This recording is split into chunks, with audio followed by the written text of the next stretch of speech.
le côté satanique luciférien, c'est ça. C'est-à-dire que le mondialisme, c'est une pensée finalement d'essence satanique, mais avec des guerres internes.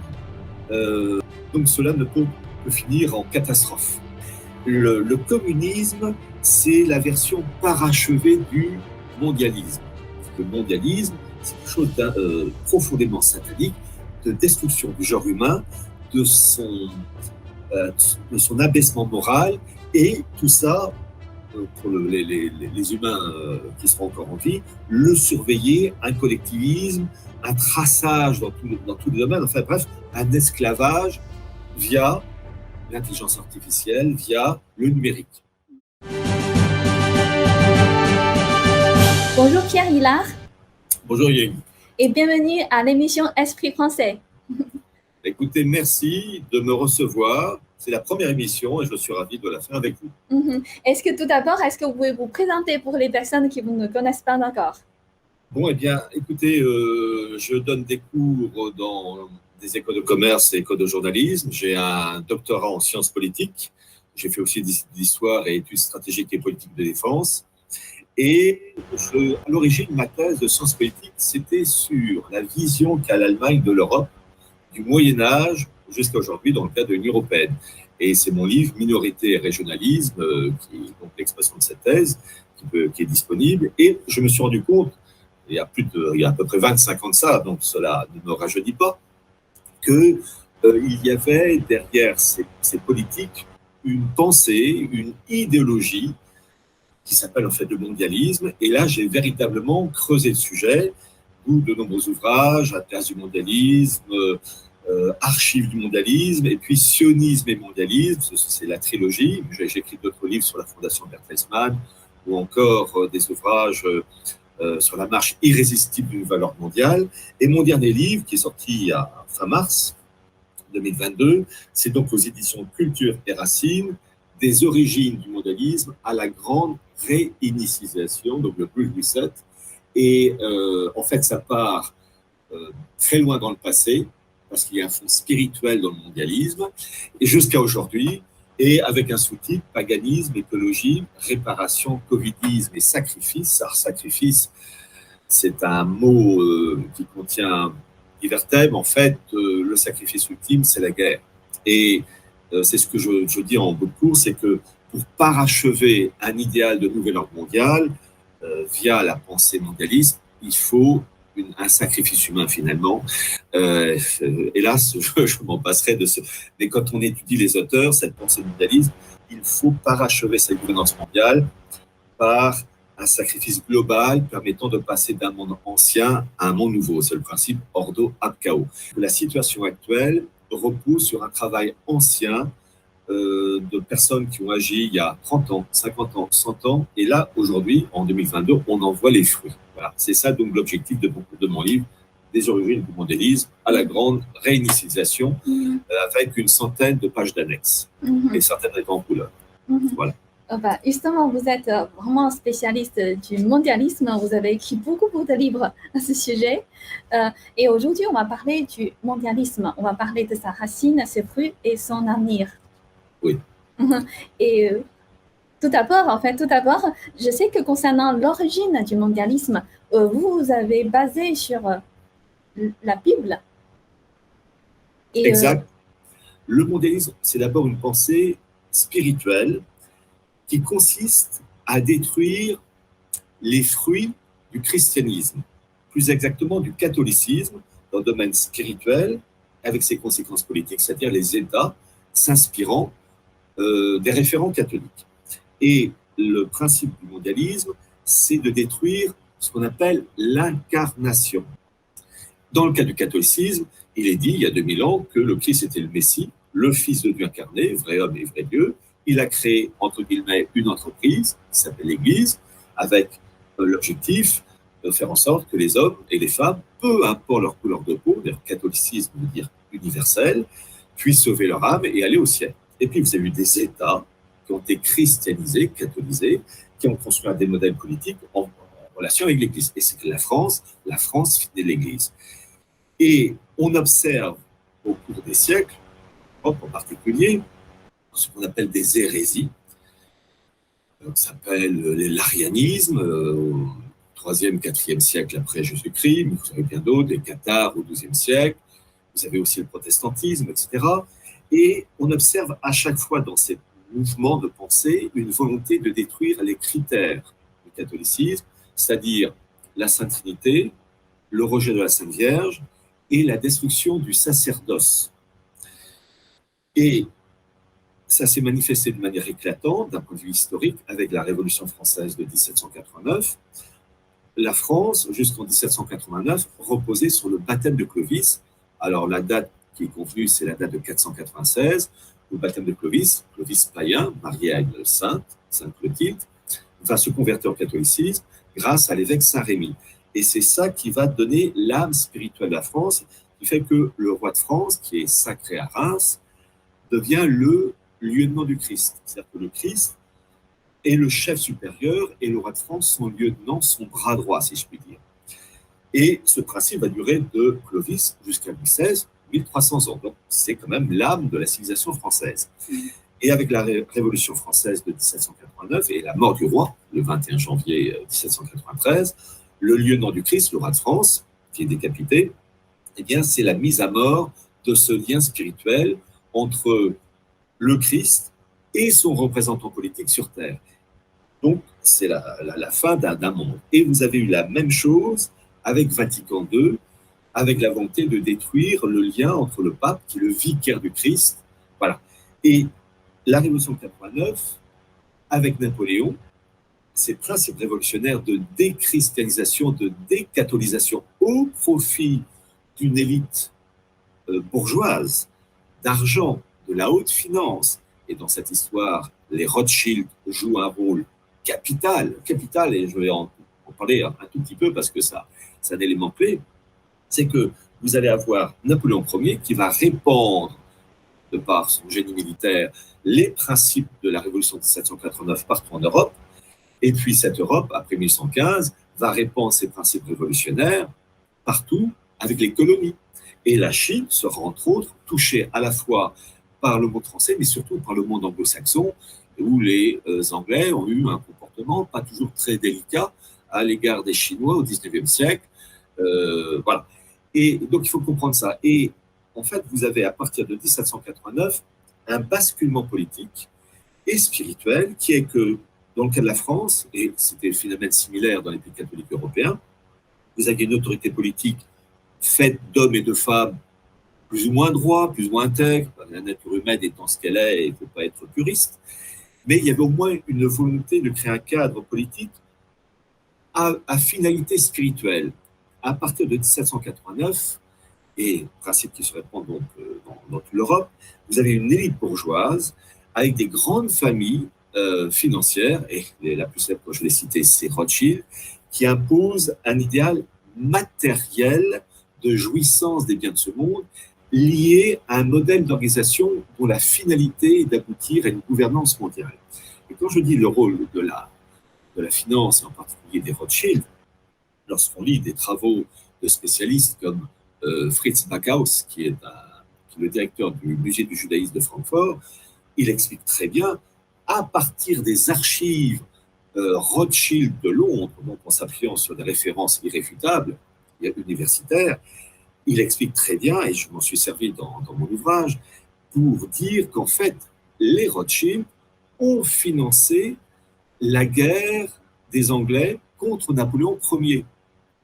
Donc vraiment, et les Anglais, s'ils ont pu vaincre avec leurs alliés européens Napoléon Ier, c'est qu'il y avait un soutien financier des Rothschild, et c'est si vrai que j'ai publié dans un de mes livres, Archimondialisme, un document de l'agence Reuters, un truc bien officiel, qui date de 2018, qui parle de la vente des actifs de la part des Rothschild en 2018, et incidemment, l'agence Reuters rappelle le rôle des Rothschild dans l'histoire du monde et de l'histoire de la France en particulier et dans sa guerre contre Napoléon Ier, la guerre des Anglais contre Napoléon Ier, et l'agence Reuters précise que les Rothschild vont financer la politique anglaise contre Napoléon Ier.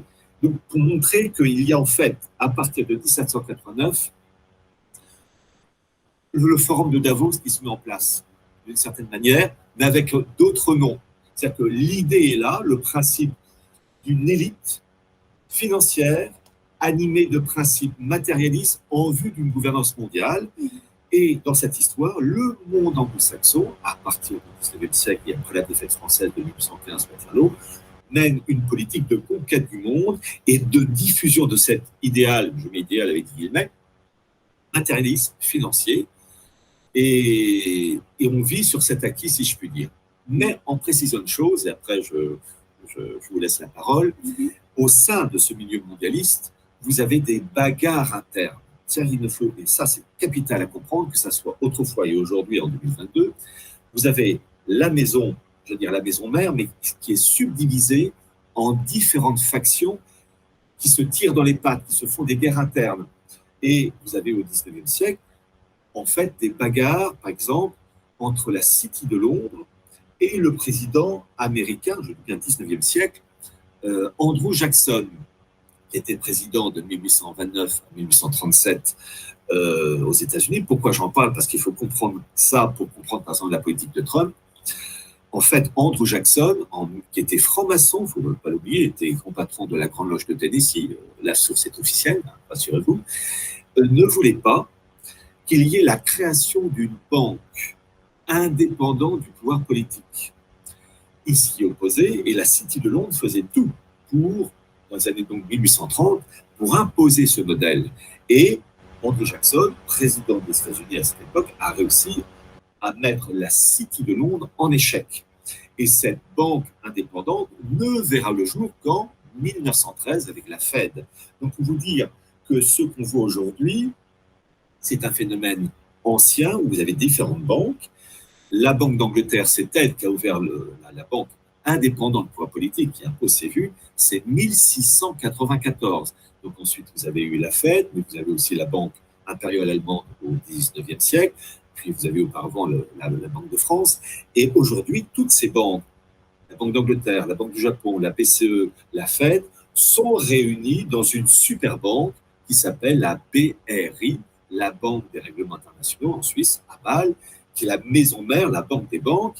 Et je termine par ce point clé, cette BRI qui vraiment détermine le monde actuel, financier, monétaire, et qui a pour objectif d'aboutir à des monnaies dématérialisées, n'a jamais oublié que cette BRI a été créée en 1930 par différents personnages, dont un qui a joué un rôle clé, qui est un Allemand, qui s'appelait Hjalmar Schacht, qui a été le ministre de l'économie du Troisième Reich d'Adolf Hitler de 1933 à 1937, tout en étant le patron de la Reichsbank, donc l'équivalent de la Banque d'Angleterre, mais pour l'Allemagne, et il a été le patron de la Reichsbank de 1924 à 1930, puis à nouveau de 1933 à 1939. Donc c'est très intéressant de voir la collusion, les liens entre la haute finance et puis des dirigeants pas toujours sympathiques pour le bien de l'humanité.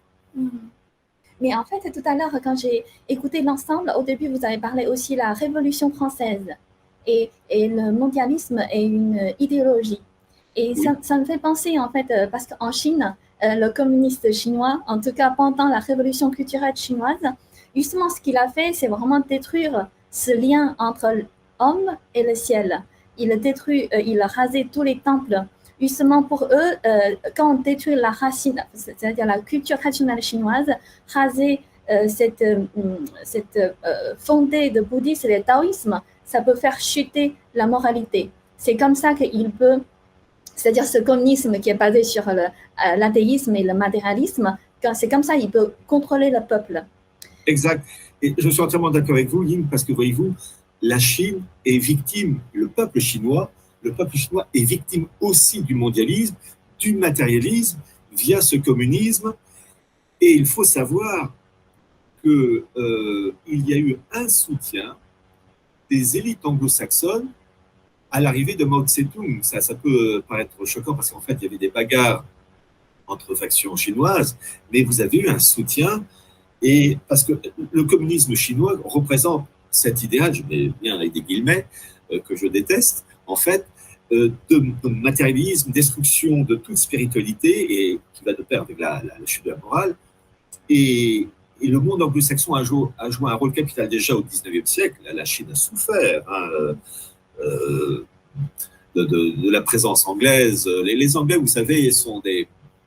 Alors, je vais choisir mes mots, mais sont des pots de vache, cette expression française, dans ce sens que lorsque les Anglais se sont installés en Amérique du Nord, il y a eu un génocide contre les Indiens, en Australie contre les Aborigènes, en Nouvelle-Zélande contre les Maoris, et la politique anglaise en Chine au XIXe siècle, ce n'est pas glorieux, hein, quand ils vendaient de la drogue, favorisaient la diffusion de la drogue pour se faire du fric, mais en échange, c'était pour détruire la santé des Chinois.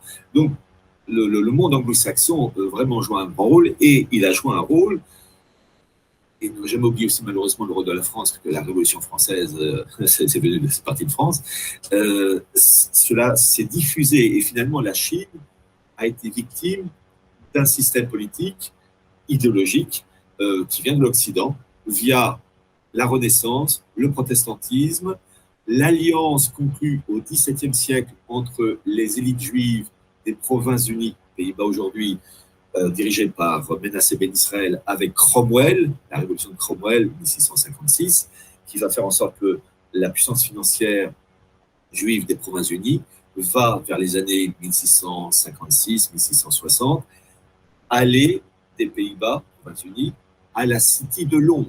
Et donc, vous allez avoir une alliance entre la politique impériale anglaise, nourrie par la puissance financière juive, et d'où la création en 1694, je vous dis, la Banque d'Angleterre, et ces principes vont, en lien avec la France, avec la Révolution de 1789, se répandre dans le monde, et la Chine sera une des victimes de ce communisme, comme la Russie a été victime de Karl Marx, enfin bref, la Révolution de 1917. Donc, la France et l'Angleterre, mais la France encore plus, parce que la France étant catholique, elle a commis encore plus de fautes, la France et l'Angleterre ont joué un rôle malheureusement négatif dans le cas des domaines, en favorisant la diffusion de ces idéologies mondialisme, anti-tradition, matérialiste. Voilà. Donc on peut dire en fait le communisme et le mondialisme ont la même racine côté spirituel. Disons que le communisme, votre remarque est très intéressante, vous allez voir. Le communisme, c'est la version parachevée du mondialisme.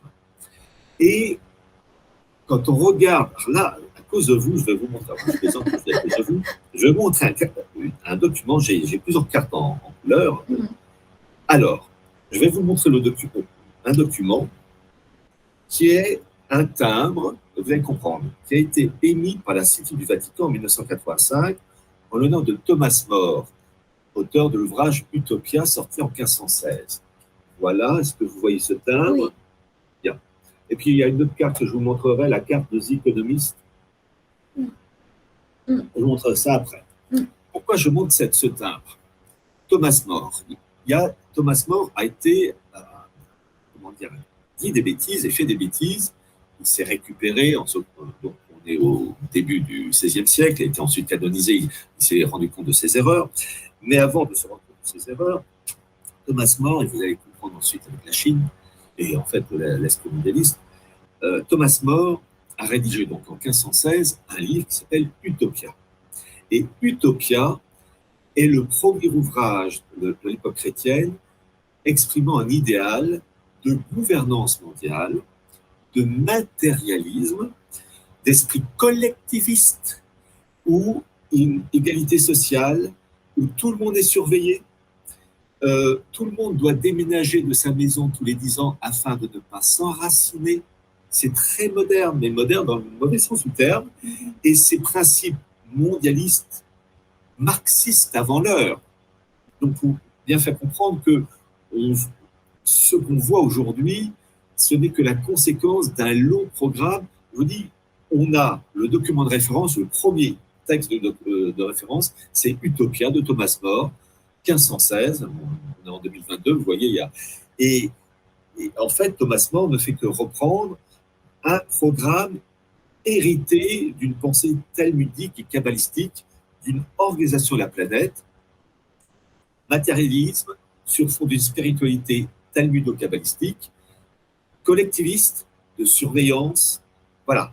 Donc, bien comprendre que ce qu'on subit de plus en plus, le mal est ancien. Et là, maintenant, le poison s'est développé dans tout le corps de la société, en France, en Allemagne.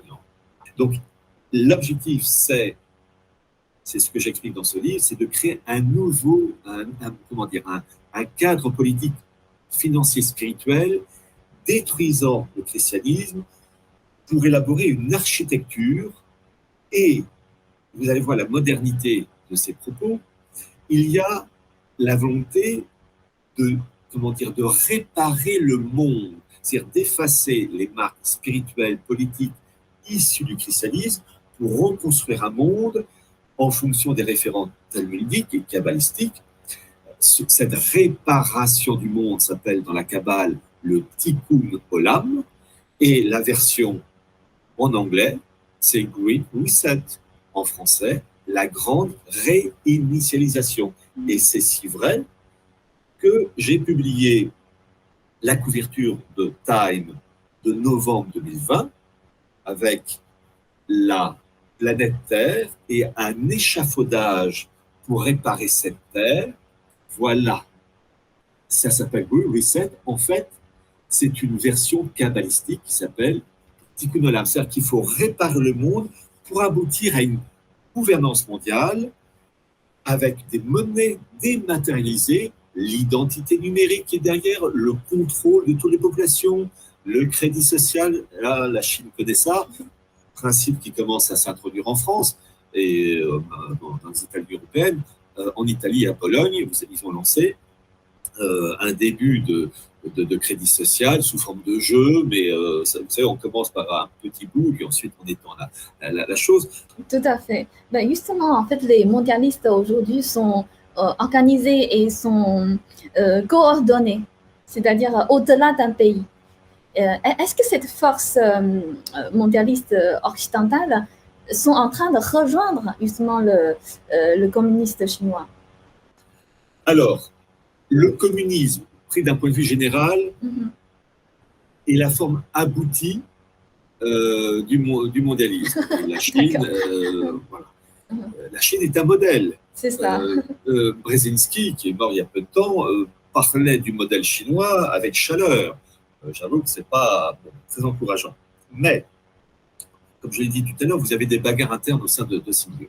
Il faut d'abord relever, et je l'ai fait dans mon livre, des origines du mondialisme, la grande réinitialisation. Il y a au moins il y a énormément d'instituts qui ont noué des liens entre les milieux mondialistes occidentaux et la Chine. Vous en avez en particulier un qui est peu connu. J'ai publié l'intégralité des membres adhérents de cet institut qui a son siège aux États-Unis, je crois en Californie, qui s'appelle le Berggruen Institute, créé par Nicolas Berggruen. Je crois que ses parents travaillaient dans l'art. Et cet institut réunit, d'abord, cet institut a pour objectif de promouvoir la démocratie, mais une démocratie bien particulière, les nanotechnologies, le transhumanisme, l'intelligence artificielle, enfin tout ce qui va avec. Et vous avez des liens, au sein de Berggruen Institute, des liens très étroits avec la Chine. Et vous avez beaucoup de représentants. Alors, je vous montre, comment dire, les documents, c'est l'annexe, voilà. Alors, je ne vais pas vous montrer, j'ai mis les nombreux représentants. Alors, il y a plein de pages. J'ai mis avec, par exemple, vous avez Condoleezza Rice côté américain, et vous avez aussi des représentants du monde politique chinois. Alors, pardonnez-moi pour l'accent, mais vous avez un certain Min Tzu qui a travaillé au sein du FMI, entre autres. Enfin, voilà, et donc ces instituts essaient de coordonner, de régler les différents politiques financiers au sein des différentes factions. Bien comprendre que le milieu mondialiste est composé de factions oligarchiques. Il y a une faction oligarchique chinoise qui elle-même est subdivisée entre ceux qui veulent défendre l'empire du milieu et ceux qui voudraient des liens plus étroits, ou en tout cas de favoriser encore plus un matérialisme enfin, en tout cas des oppositions entre ceux qui défendent la civilisation chinoise et ceux qui veulent vraiment la détruire. Vous avez aussi des factions oligarchiques qui s'opposent dans le cadre du monde anglo-saxon. Donald Trump, héritier du président Andrew Jackson, défend un mondialisme respectant les intérêts américains dans le cadre d'une gouvernance mondiale, dans le cadre des unions régionales. C'est pourquoi ils s'entendent avec Poutine. Donc vous avez des guerres internes et l'Institut Berggruen essaye de régler ces problèmes internes. Bon, on ne voit pas trop les résultats. Mais vous avez aussi dans le cas de la France, et ça j'en avais parlé dans une vidéo de TV Liberté, vous avez le fameux institut France-China Foundation, qui a été créé au début des années, je crois que c'est 2013, qui regroupe donc les élites politiques, financières, pharmaceutiques, côté français, Mérieux, mais pareil côté chinois. Et depuis 2013, il recrute ce qu'on appelle les fameux Young Leaders. Alors, ça, c'est un truc qu'il faut connaître, parce que vous avez les Young Leaders, les Global Young Leaders pour Franco Davos, donc vous avez les Young Leaders côté China Foundation, vous avez des représentants chinois qui sont recrutés comme des représentants français chaque année, et côté français, vous avez des représentants comme les anciens premiers ministres Édouard Philippe, Jean-Pierre Raffarin, Laurent Fabius, le même Laurent Fabius qui est le président du Conseil constitutionnel et qui a un fils, Laurent Fabius, qui s'appelle Victor Fabius, qui travaille au sein de McKinsey, qui s'occupe de la logistique du Covid, entre autres, auprès de la présidence Macron. Et ce McKinsey qui est un des partenaires stratégiques du Forum de Davos. J'ai dans mon livre donné cité le document officiel, les 100 partenaires stratégiques du Forum de Davos, donc McKinsey. Vous avez aussi JP Morgan, vous avez la fondation Bill et Melinda Gates, Facebook, enfin Unilever, Merck, les entreprises pharmaceutiques, entre autres. Donc en fait, c'est un maillage. Un maillage, il y a un mot en français qui est, je ne sais pas, dans l'oreille d'une chinoise, c'est le mot entre-là. Entre-là, c'est un mariage de choses distinctes, mais comme vous savez, comme des roues dentées qui voilà, l'entre-là. La première fois que j'ai vu ce mot, c'était en allemand, Verflechtung. Et en fait, c'est ça qu'il faut comprendre. Il y a un entre-là où chacun se tient par la barbichette tout en défendant ses intérêts. Et la fondation, la France-China Foundation, entre dans cette politique. Et c'est vraiment, ça touche les milieux politiques, financiers, culturels aussi. Et j'ai une photo dans ce livre du président Macron photographié avec la promotion des France-China Foundation de 2017. Et il y a aussi, représentants chinois vraiment du milieu politique, du ministère des Affaires étrangères. Donc, en fait, tous ces milieux-là sont liés entre eux. Ce sont différentes familles, comme vous avez des familles aristocratiques qui existaient autrefois dans la France de l'Ancien Régime, mais qui quelquefois se faisaient la guerre. Et bien là, c'est pareil, vous avez des factions oligarchiques avec des intérêts financiers, politiques, stratégiques, et avec des spiritualités, des référents religieux dans le cadre de ces gouvernances mondiales plus ou moins développées, et ils se tirent dans les pattes, ils n'arrivent pas à s'entendre. Et j'ai une expression pour ça, cela s'appelle l'enfer divisé contre lui-même. C'est-à-dire que ces différentes factions oligarchiques poursuivent un même but, mais chacun veut tirer la couverture à lui, et se tire dans la tête, dans les pattes. Donc il y a un côté guerre, c'est le monde de l'enfer, mais des bagarres internes. Et je reprends votre remarque, le côté satanique luciférien, c'est ça. C'est-à-dire que le mondialisme, c'est une pensée finalement d'essence satanique, mais avec des guerres internes, des guerres internes, donc cela ne peut que finir en catastrophe. Comme la tour de Babel. La tour de Babel qui s'élève, la gouvernance mondiale, c'est la tour de Babel. Et à un moment donné, ça se termine par un échec épouvantable.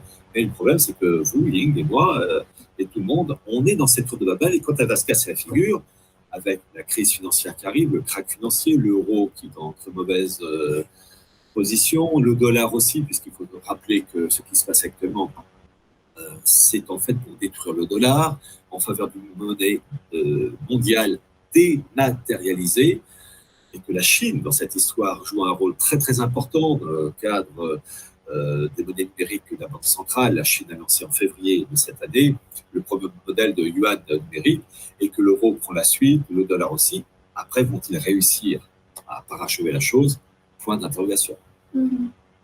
Mais la mission de Lucifer est pour tirer les gens vers l'enfer et pour détruire l'humanité. Détruire, en fait, l'œuvre de Dieu. Voilà. Et tous les humains sont concernés, peu importe leur couleur de peau. On est dans le même bateau. Donc, c'est le but final du mondialisme. Le mondialisme est intrinsèquement pervers. En fait, c'est l'expression, je plagie l'expression du papillon, qui avait parlé du communisme comme un système intrinsèquement pervers. En fait, le communisme n'est que l'expression de mondialisme. La maison mère, c'est le mondialisme. Le mondialisme représente ces différentes idéologies qui reposent toujours sur le même principe, avec simplement un papier d'emballage qui change. Et c'est intrinsèquement pervers, anti-humain. Tout est fait pour, en fait, la finalité, c'est de détruire le genre humain en nombre, enfin en quantité et en qualité. En quantité, l'objectif, c'est de réduire je mets des guillemets, le cheptel humain, et c'est dit de la manière la plus officielle possible. Vous avez, je cite dans mon livre des origines du mondialisme, le fameux article du journal Le Monde de 2010 qui parle de la volonté de réduire l'humanité parce qu'on est trop nombreux. Tout ça en lien avec la nature, parce que la nature étant, selon eux, en détresse à cause de la présence humaine, il faut détruire le cheptel humain. Et on peut se poser des questions sur la politique vaccinale avec Albert Bourla, vu que ces vaccins ne sont pas encore, la phase 3 n'est pas encore terminée. Donc, bien comprendre qu'il y a une volonté de détruire, puis d'un point de vue qualité aussi, par une déstructuration des cerveaux. L'éducation nationale en France, mais qui n'a de national que le nom, a pour objectif de déstructurer les cerveaux, c'est-à-dire qu'on ne réagit plus de manière, en construisant un programme, un plan, on réagit par, des pulsions, d'où la politique de l'émotion. L'émotion est une qualité, mais l'émotion doit toujours être encadrée par la raison. La raison elle-même nourrie par une pensée classique. Et qui dit classicisme, dit modernité. Mais dans la pensée mondialiste, il faut détruire tout ça, et en particulier détruire le genre humain. Vous avez les fameuses Georgia Guidestone, aux États-Unis, Justement, voilà, en différentes langues, mais pas en français. Il est écrit noir sur blanc qu'il faut réduire l'humanité à 500 millions d'habitants. On est à peu près 8 milliards, donc vous voyez le ratio. Et donc ça passe par des guerres, on peut se poser des questions sur la politique vaccinale. Voilà, tous ces éléments. Et puis, oui, le mondialisme est intrinsèquement pervers. Mais justement, en ce moment, cette semaine, c'est la semaine de Davos, du forum Davos. Et est-ce qu'il y a certains éléments qui vous ont interpellé? Alors, d'après ce que j'ai lu, donc, on rappelle le forum de Davos qui a été créé en 1971 avec Klaus Schwab. J'ai présenté dans mon livre tout le comité directeur de Klaus Schwab, du forum de Davos, et vous avez en particulier un certain Fink, je ne connais plus son prénom, qui est le patron de BlackRock. BlackRock, vous savez, tout ce qui est gestion d'actifs, etc. Vous avez BlackRock, vous avez Vanguard, bien d'autres. Alors, ils veulent continuer leur programme, l'accélérer même. C'est dans le cadre, vous savez, des Nations Unies, l'agenda 2030. En fait, l'agenda 2030, c'est quoi? C'est l'application, on en revient, à l'ouvrage de référence de Utopia de Thomas More, un monde collectiviste, surveillé, Crédit Social et compagnie. Alors, Crédit Social, l'expression n'existait pas dans Utopia, mais l'idée était là. La technique n'existant pas, mais l'idée était là déjà. Et de soumission via l'identité numérique. Parce que c'est ça l'élément clé qui va se mettre en place. Une identité numérique avec une monnaie dématérialisée, et ça va très très loin, et je vais après continuer pour le forum de Davos, c'est que, j'en parle dans mon livre, vous savez, il y a des moments où on se doute de ce qu'ils veulent faire, mais parfois, ça va tellement loin, on se dit, tiens, je n'y avais pas pensé, dans l'horreur. Hein, bon. Et en fait, vous avez le patron de la BRI. On a parlé là de la Banque des règlements internationaux, de son siège à Bâle, qui est un Mexicain, mais qui porte un nom scandinave, il s'appelle Carstens. Et ces propos ont été relayés par un journal anglais, pas n'importe lequel, le Financial Times. Et qu'est-ce qu'ils disent dans cette volonté de mettre en place une monnaie dématérialisée soutenue par le Forum de Davos? Ils disent qu'il faut mettre en place le principe, je cite, le principe de programmabilité. C'est-à-dire que pour acheter, quand tout sera dématérialisé, vous ne pouvez acheter que par carte bleue ou bien smartphone, voire une puce, poignet, etc., la main. Bon. Et en fait, vous ne pourrez acheter que les produits voulus par le système. Vous allez faire vos courses, vous voulez acheter des pommes de terre, et on vous dira non, vous ne pourrez pas acheter, vous n'aurez pas l'appareil, ne pourra pas. On vous dira non, c'est uniquement des carottes. Oui, mais je voulais acheter pommes. Non, on ne veut pas, on veut que tout sera programmé. Je parlais des fruits et légumes, la nourriture, mais ça sera pareil.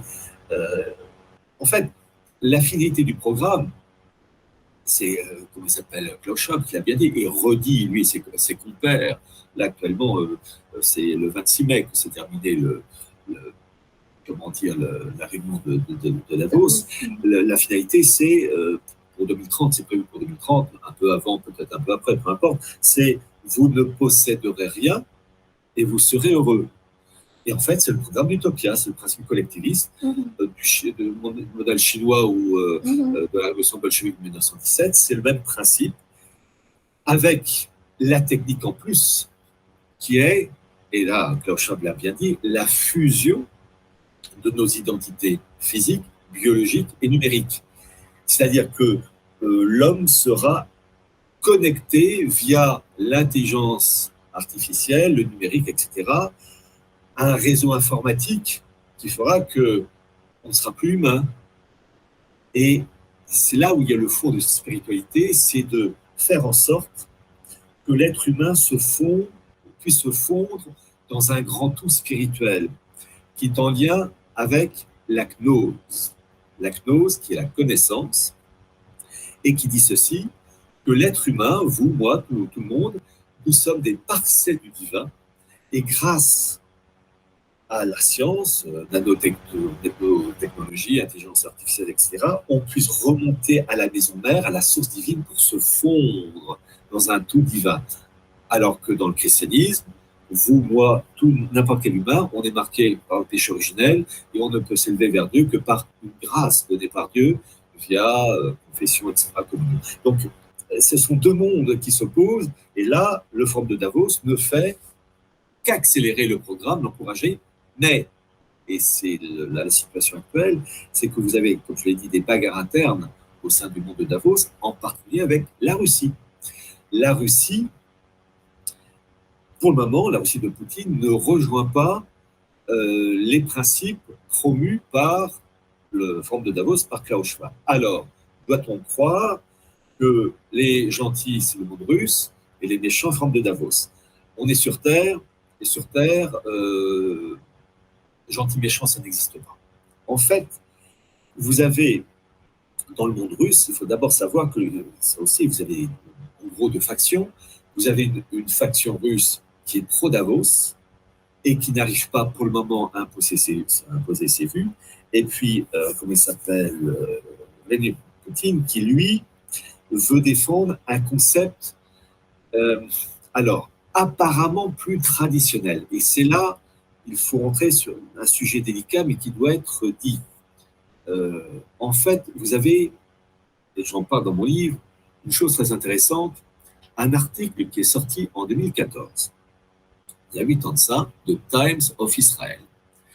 Et le titre de l'article, c'était « Les Juifs de Russie et d'Ukraine sont en guerre ». Et qu'est-ce qu'il explique, cet article?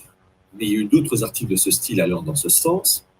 Vous avez en fait une guerre entre factions oligarchiques juives. Vous avez une faction oligarchique juive autour de Poutine, qui s'appelle Rothenberg, Wexelberg, Friedman, Kahn, Milner et bien d'autres, et qui tiennent des secteurs très importants de l'économie russe, pétrole, gaz, les engrais. Bon. Et ce milieu se rattache à un courant traditionnel Loubavitch, d'où le soutien des Loubavitch, dirigé actuellement par Berel Lazar, auprès de Poutine, qui s'oppose à une autre oligarchie, elle, libérale, LGBT, Zelensky. Je me rappelle que Zelensky, avant d'être donc à la tête de l'État ukrainien, était un humoriste qui était très fort pour jouer au piano, d'où l'expression piano à queue. Enfin bref, passons.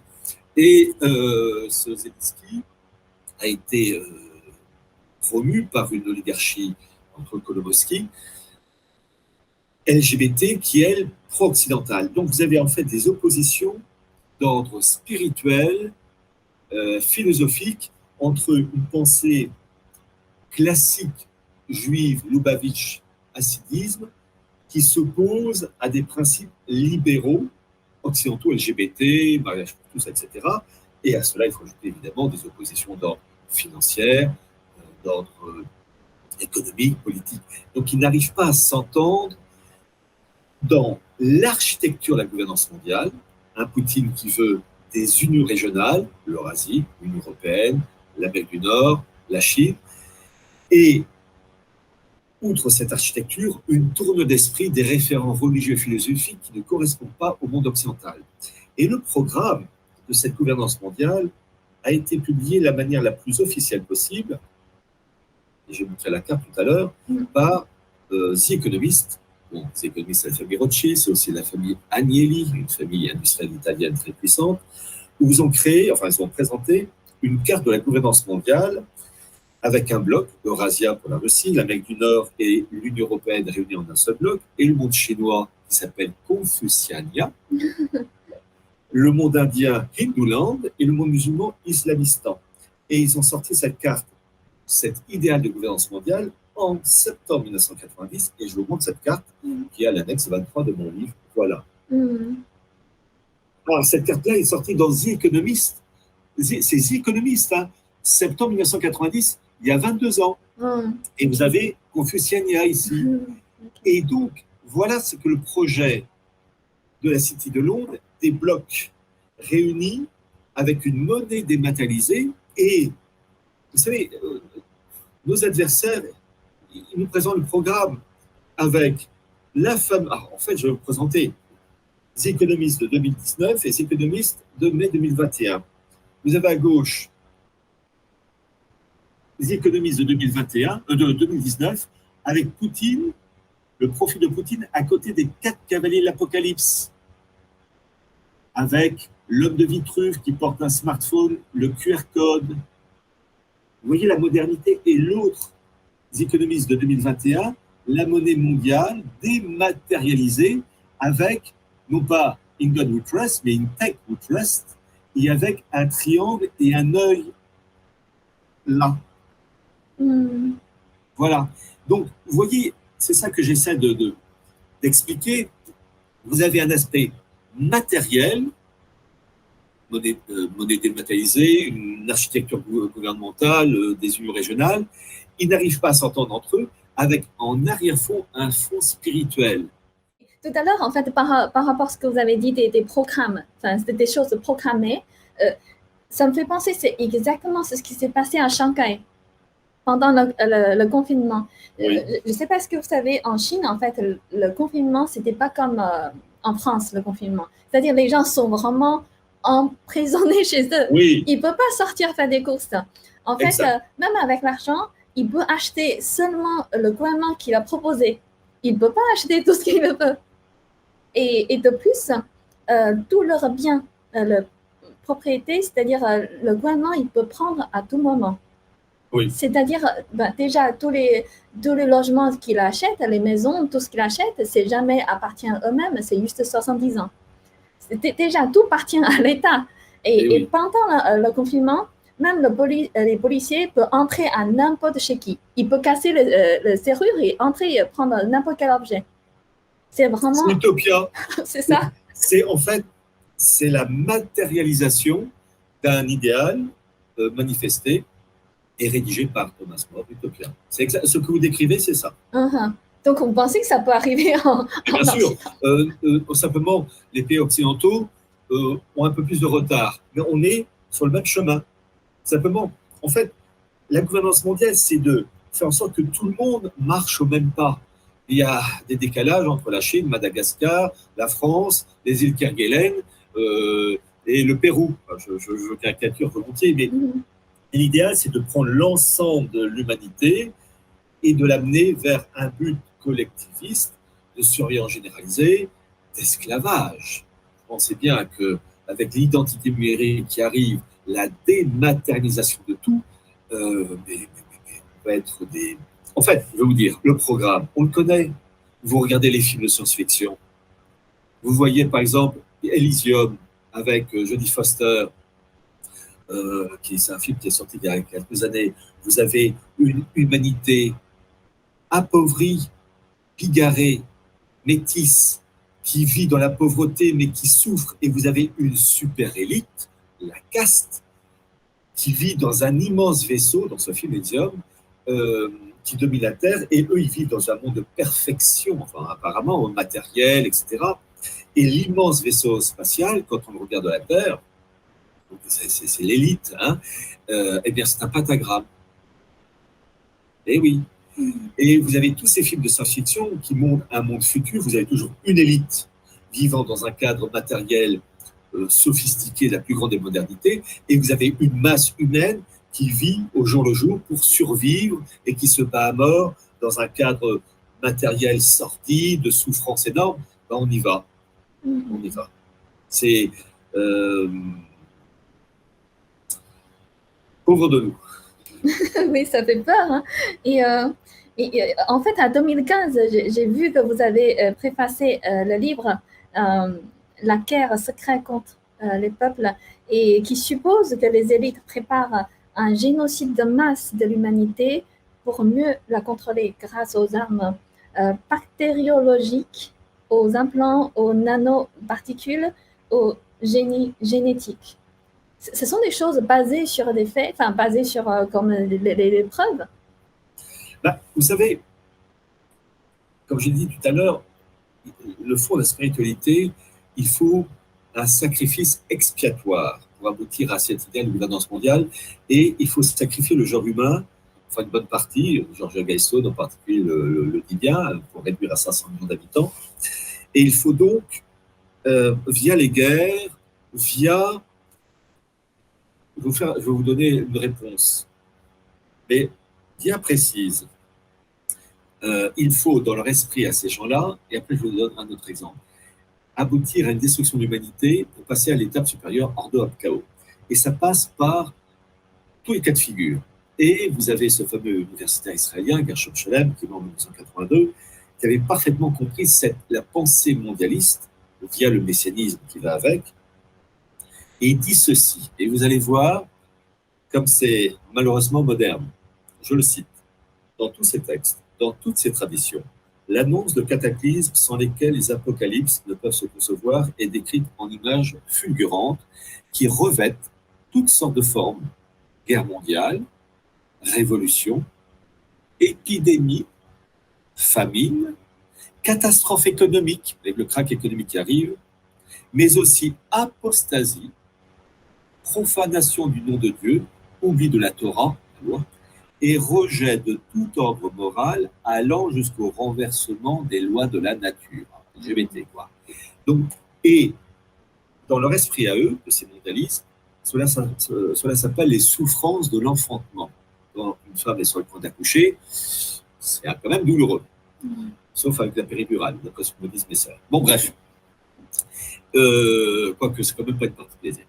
Mais dans leur mentalité à eux, leur mentalité tordue, plus on souffre, guerre, famine, épidémie, tout ce que vous voulez, mieux c'est pour passer d'un monde ancien à un monde nouveau. Et ils ont une expression, ils en ont même deux. Ils appellent cela la rédemption par le péché ou le saint péché. Plus on fait mal, plus il est tordu et vicieux, mieux c'est.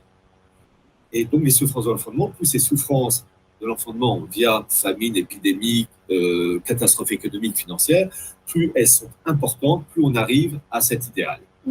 Et sur fond de spiritualité, et en particulier dans mon livre Chronique du mondialisme 2010-2020, j'ai publié un document de Microsoft, donc Bill Gates. Je rappelle, la fondation Bill et Melinda Gates, ils soutiennent entre autres le Forum de Davos, avec JP Morgan, McKinsey, etc.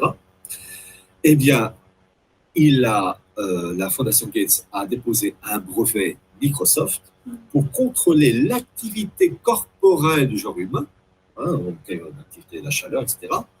Le numéro du brevet, je parle bien du document original officiel.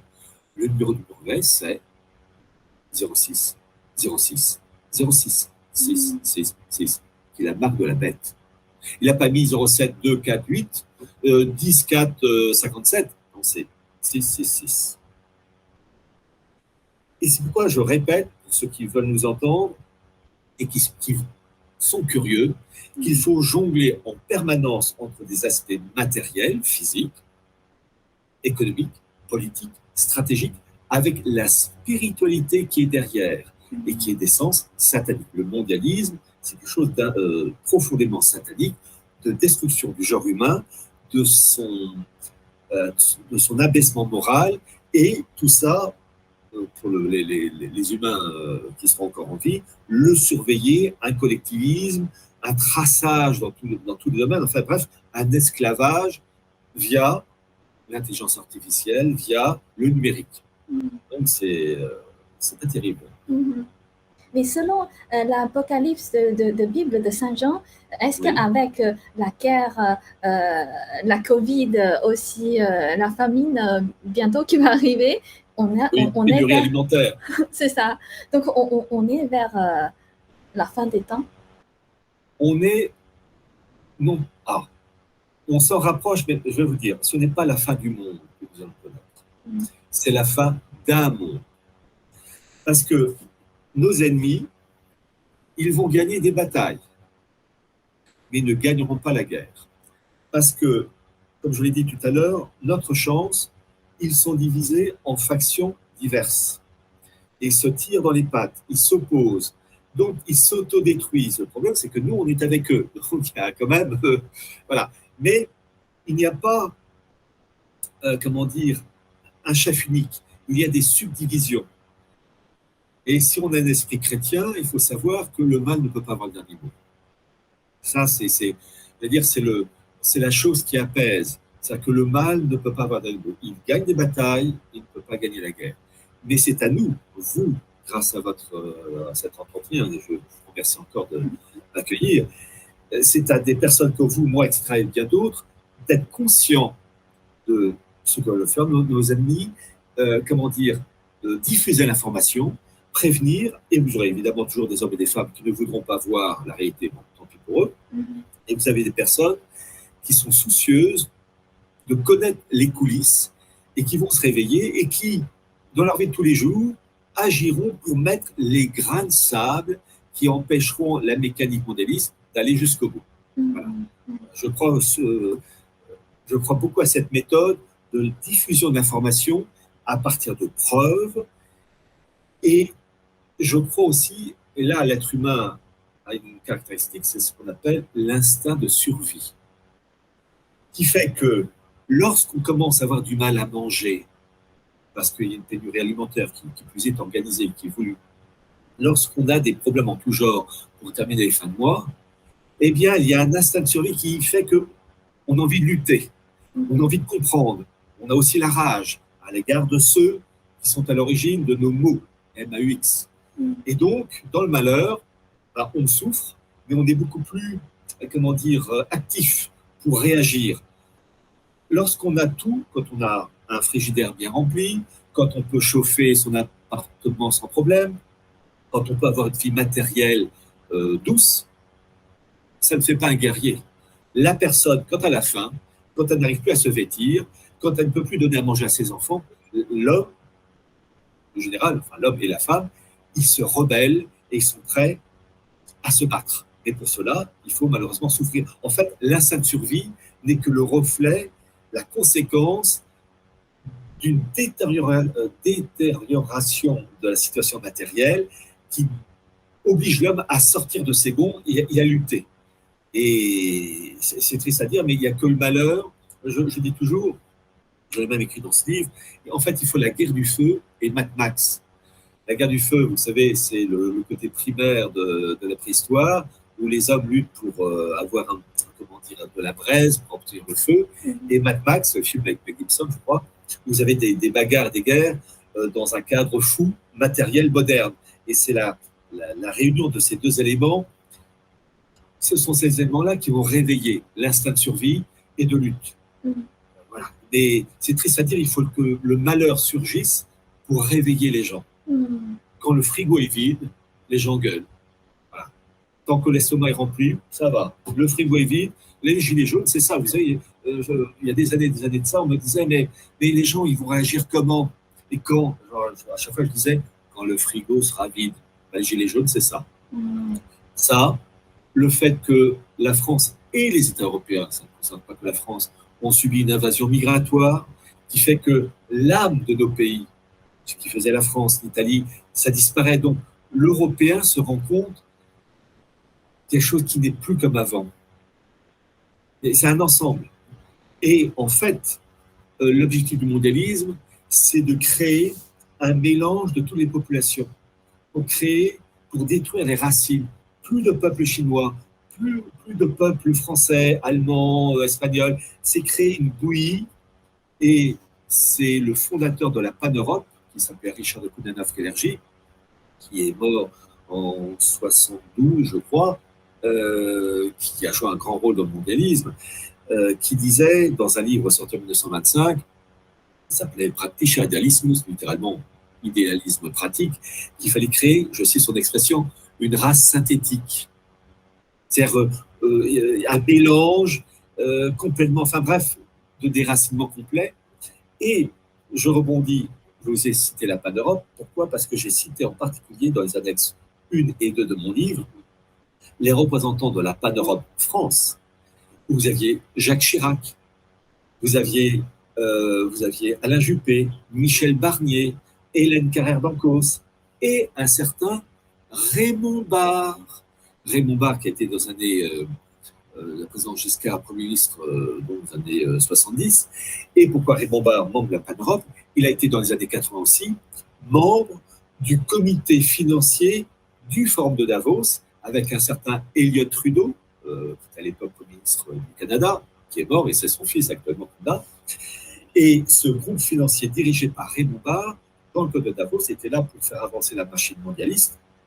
Et c'est dans ce milieu-là qu'a été créé dans les années 80 une volonté de créer l'Union régionale nord-américaine qui en 1994 s'est appelée NAFTA et qui a été modifiée avec Trump pour s'appeler Accord États-Unis, États-Unis, Canada, Mexique. Et donc Davos, via le groupe dirigé par Raymond Barre, lui-même membre de la Pan-Europe, à l'origine de la création du bloc nord-américain. Vous voyez,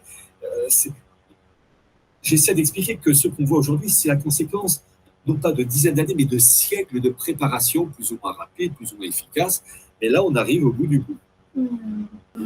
Est-ce que c'est ça, c'est-à-dire la grande réinitialisation? Ce qu'il veut, c'est vraiment créer un monde nouveau. Oui, c'est ça. C'est le terme que j'ai cité tout à l'heure, Tikkun Olam. Tikkun Olam, c'est réparation du monde. C'est Great Reset, grande réinitialisation. Et pour passer d'un monde ancien à un monde nouveau, c'est Ordo ab Chaos.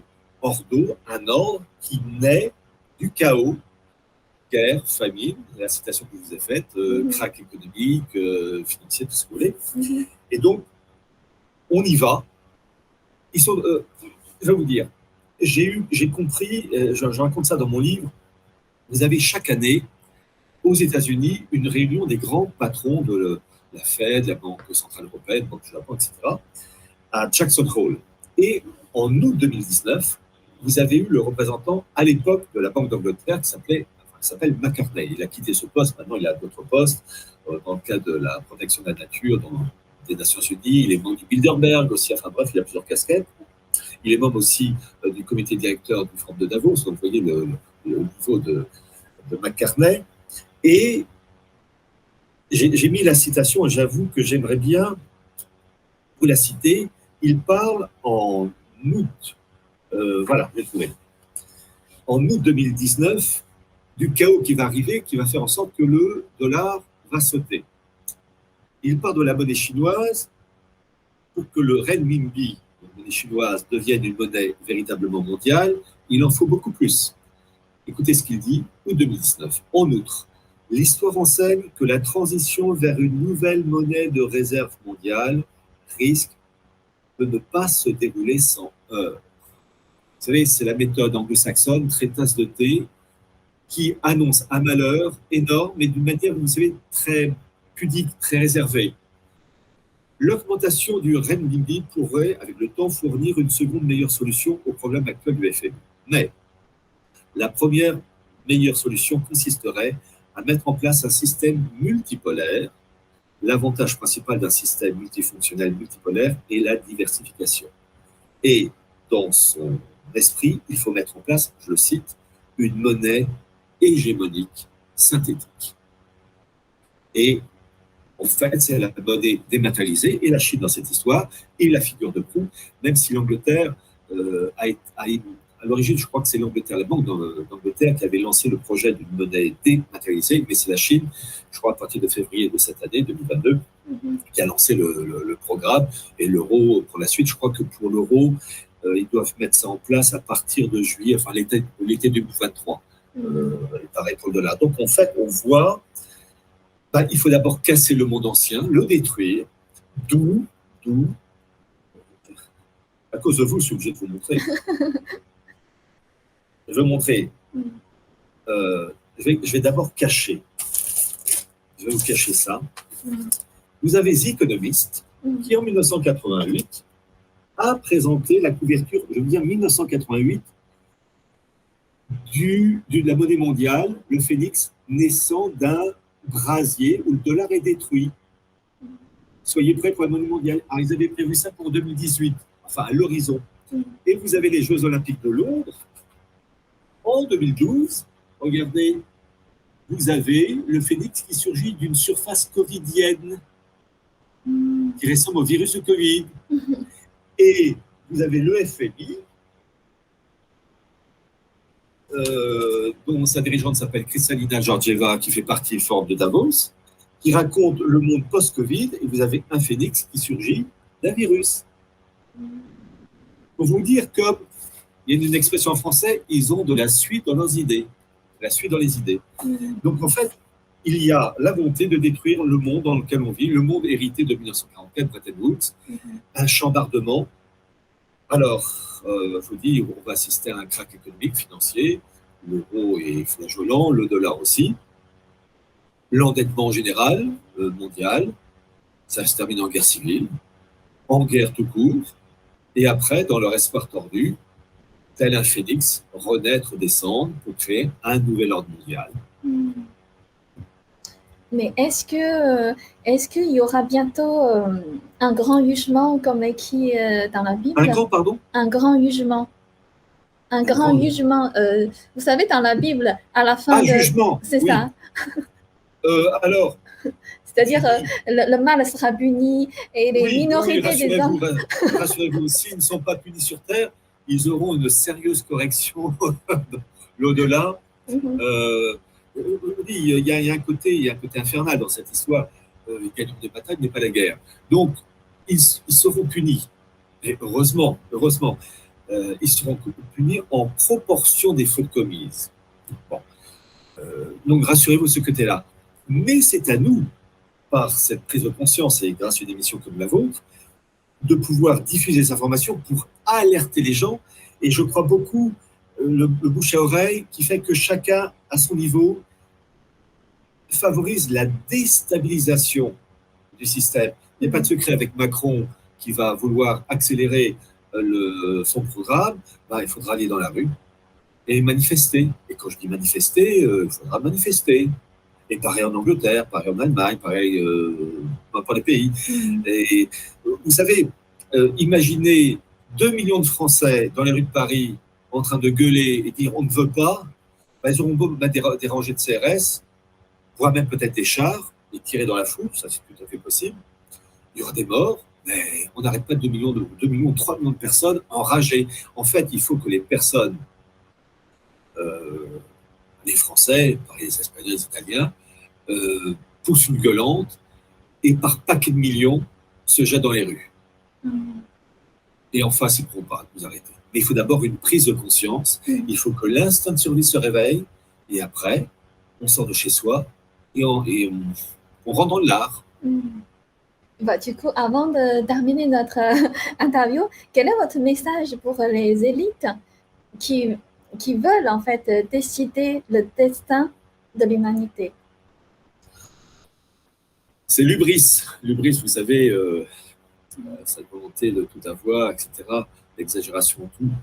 Je leur dis d'avance, vous aurez la peau de certains, comme moi ou d'autres, tout à fait possible, mais soyez assurés, vous, l'élite, enfin ce qu'on appelle l'élite, en fait, une élite tordue et vicieuse, vous ne gagnerez pas cette guerre, vous allez le payer cher, et il n'est pas interdit d'imaginer, et ça aussi c'est un espoir, que parmi tous ces gens tordus, vicieux et ultra-puissants, il y ait quelques-uns qui prennent conscience de leur erreur, se révoltent et se rangent de notre côté.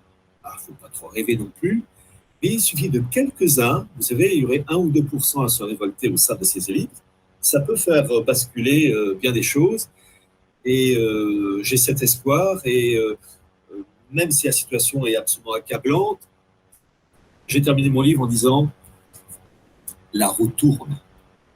La roue tourne, c'est-à-dire qu'ils n'auront pas le dernier mot.